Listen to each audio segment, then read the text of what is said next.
Hi there, in this video, I will be guiding you on how to import bank transactions into QuickBooks Online. So please listen carefully to each step that I will be explaining because I'll describe everything clearly so you can follow along even if your screen looks a little bit different.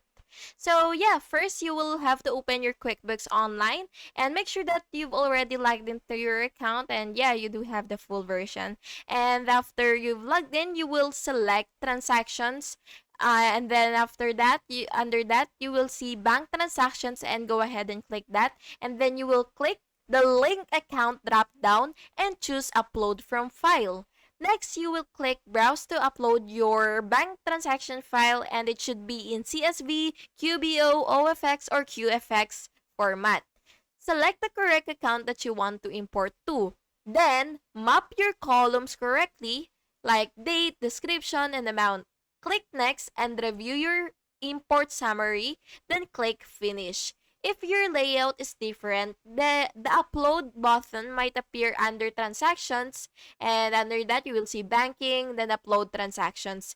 And that's it. Once done, check your for review tab to categorize your imported transactions.